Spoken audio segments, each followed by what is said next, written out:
Okay, so we're gonna sit down. I'm gonna share with you my little haul here of things I've been collecting at the thrift store and antiquing over the last couple of weeks. It's not a huge haul, but I do love what I have found and I wanna share it with you. I also am hoping to show you how I style some of these things in my home and possibly even do a DIY or two with them.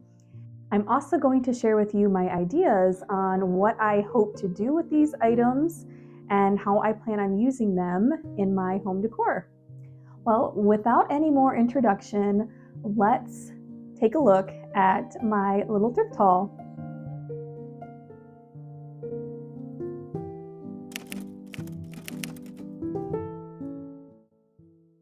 I think I'll share this with you first. I was really excited to find a true vintage dish brush. Now, I don't plan on actually using this on my dishes, but I do love the way that these look in a display. And I have been very inspired by Miss Mustard Seed, especially one of her recent design books called Feels Like Home. I'll kind of show you some of the images from that book. It's really helped me to pinpoint my style and how I want to aesthetically have my home look and feel. And she has just the sweetest little collection of vintage dish brushes next to her sink. So ever since I saw that, I knew I wanted to add more. So I was really excited to find this, and this was at the antique store. I want to say I paid $5 or $6 for this. Again, it's going to be for display only. There's some interesting things happening here in the bristles that I do not want on my dishes. It says made in Germany, Lola Lola.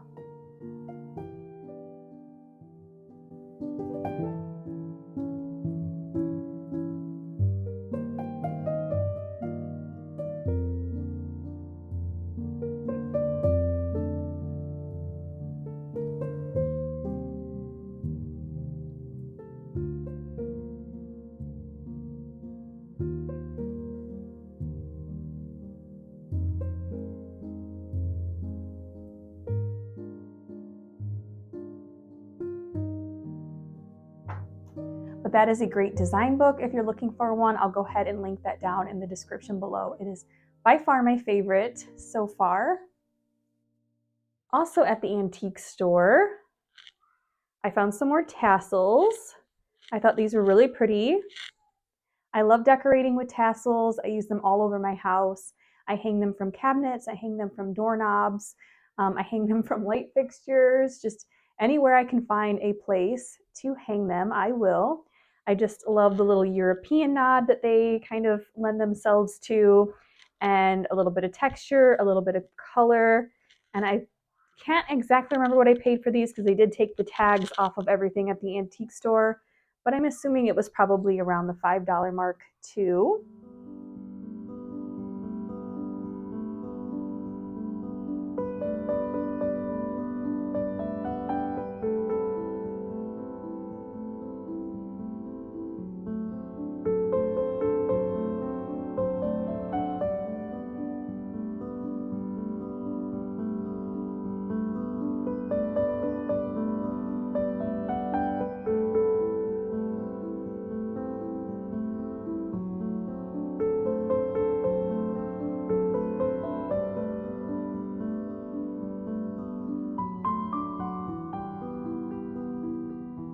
I don't know about you, but lately with the way thrift store prices have been, I prefer going to an antique store and finding good deals on things.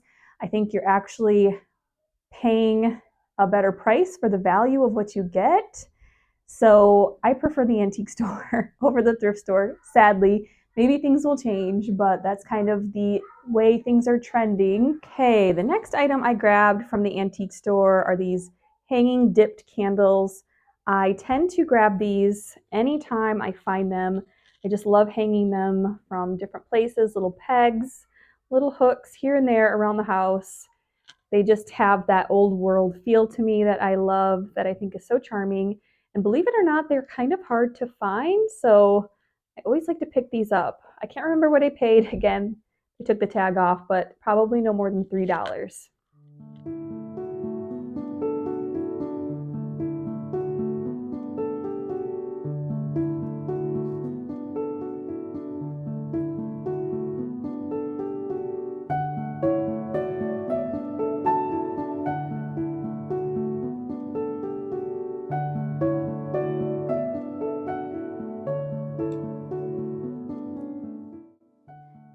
Okay, the next portion of the haul is definitely all similar items. So you'll kind of see that I've been gravitating toward the same type of things, but nevertheless, I still am going to show you. So lately I have been just keeping my eye out for really pretty, unique vintage fabrics. I still haven't yet tackled my goal of wanting to start sewing, but I am still collecting fabrics when I see them. And I grabbed these vintage placemats. I just loved the colors in these, and all I could see was how pretty these could look for fall with all of these, more earthy tones. I just thought they were really cool, definitely vintage. So I'm gonna set these out for fall.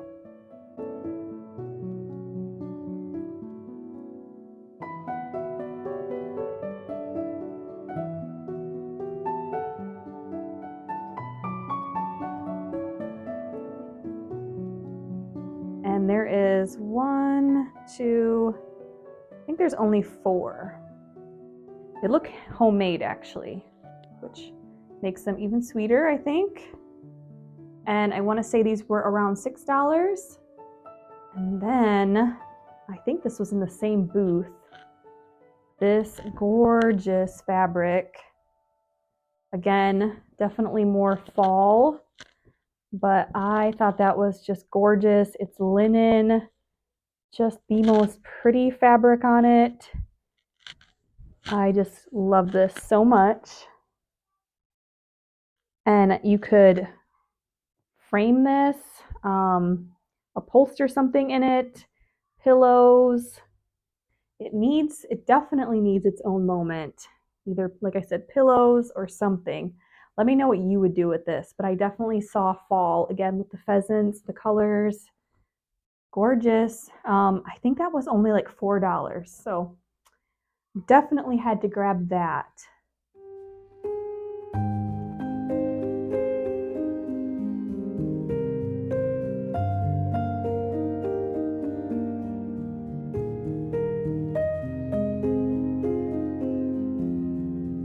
Okay,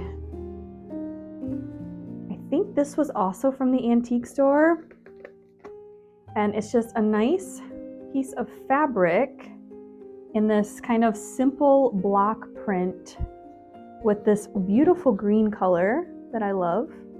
It's kind of a olivey sagey color, so perfect combination of the two tones. And I love to pick up these fabrics to recover lampshades. So that's kind of usually my idea when I see them. And I am hoping to do a DIY with you with this fabric in this video and show you how I style it and use it. And that's actually what we're going to do next. I'm going to be using this thrifted fabric to recover a couple lampshades, and I'm going to show you how I do it very easily with very little equipment and just a quick, easy little project.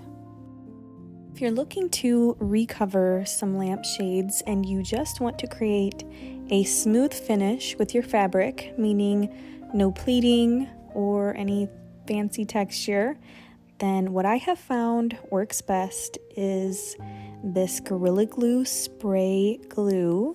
I have tried this technique with hot glue, and by far the Gorilla Glue is the easiest to work with, and it creates the most, I think, professional looking finish to the project. So all I'm doing is measuring out how much fabric I'm going to need so I can cut the excess. And when you are covering a surface like this, you're going to want to give yourself a little bit of extra margin on either side of the shade, which actually I should have given myself a little bit more on this shade. It ended up working out, but it did give me a little bit of a headache to try and line it up. So keep that in mind if you do this project. And these lampshades are from the sconces you saw in the foyer, and they were from Amazon, and I will link them down below. Very, very inexpensive. I think it was only $25 a piece, or actually a pair, and I rub and buffed them, and we are using some of those battery operated lights since they're not hardwired in that spot. So just some ideas for you if you want to add sconce lighting to your house.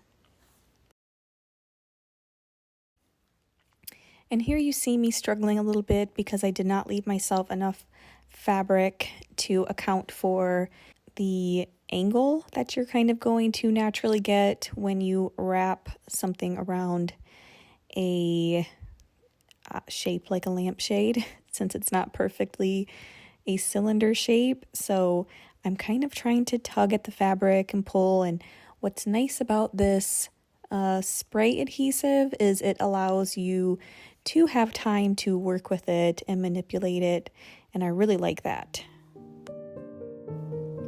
So here I am working on the second lampshade, and as you can see, I gave myself a lot more room on either side of the fabric in order to not run into that same issue where it was getting a little tight toward the top. I had plenty this time, and obviously the second time you do something, it always goes a lot smoother and quicker. I found that spraying the glue directly onto the lampshade made things a little bit less messy, and it was a little easier to work with it. I do think I pulled at the pattern a little bit too much on this one, and it warped some of the shapes, but it's not too noticeable with this particular pattern, just something to be aware of depending on the pattern that you are using.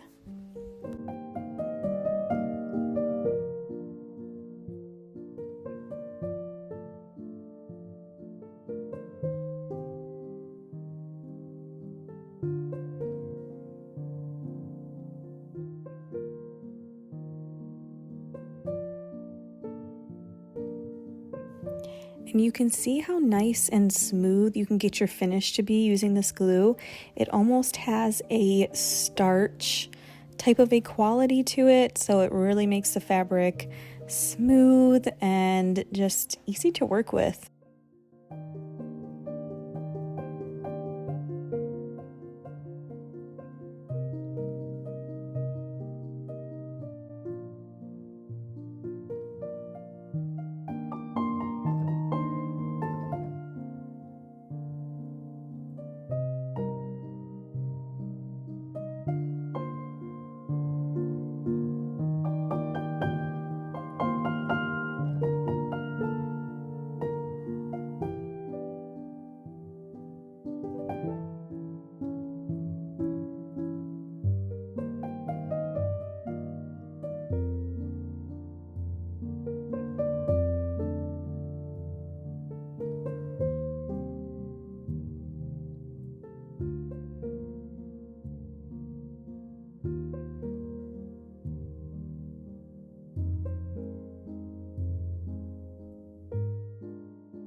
You will want to trim the excess fabric as close to the rim of the top and the bottom of the lampshade as you can get in order to have a really nice clean finish on your fabric.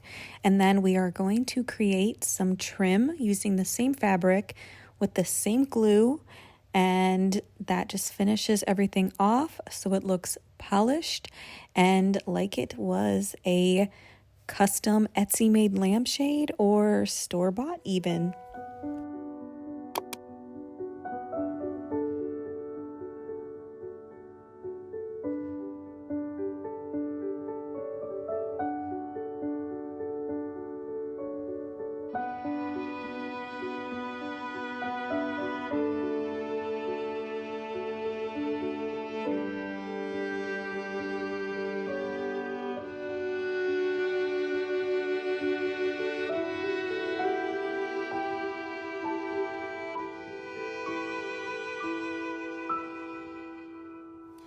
After spraying my trim piece, I like to let it sit for about a minute, and that helps make the glue a little tacky so that it's easier to fold and keep it into place. And all I'm doing is folding in each edge to create a nice clean edge on both sides. And one thing to keep in mind is where your pattern is. I made sure to cut mine so that I would have a little bit of that pattern right in the center of my trim work. So just something to think about ahead of time.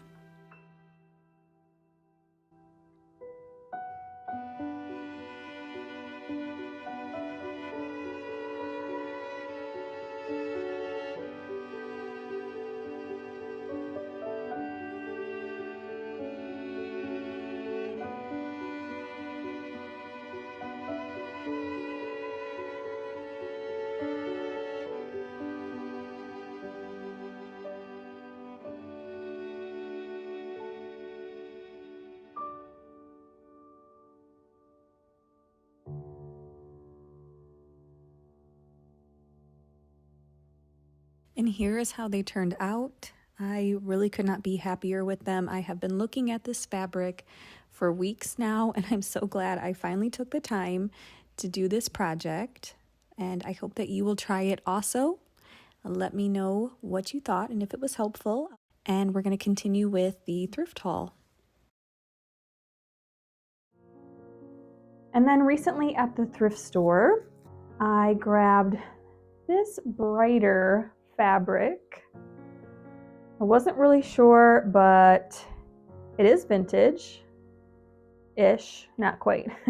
It's from 2010, so that's really not vintage yet, but it's older, and I thought the colors were really pretty. This would be pretty even for napkins, and it was only $1.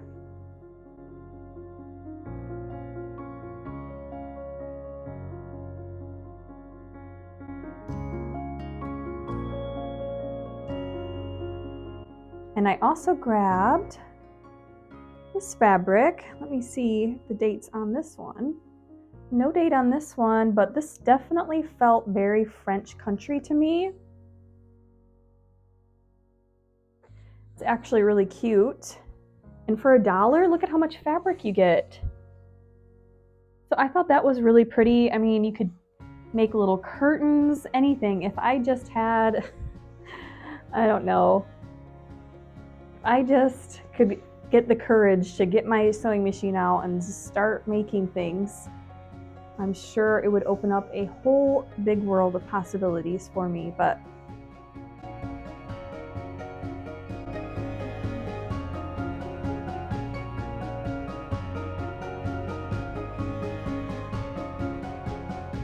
that's a lot of what I got. There is one more bigger item that I thrifted recently that I will show you, and then I want to ask your opinion on how I should go about giving it a little bit of a makeover. So let's hop over and check that out next. Okay, and here is the last item that I have to show you in this thrifted antique haul. I found this coat tree for $12, and I have been looking for one of these for a very long time. I liked the shape of this one. I think it's solid wood. It just has that kind of dated honey oak finish to it, which I don't love. It's harder to tell in the video here, but in person it's much more yellow. So I'm contemplating whether I want to try and stain it darker or if I should paint it. Let me know in the comments what your vote is. Okay, I'm actually sitting here editing the video right now, and I did not film an outro, so I guess I'll do it a little casually.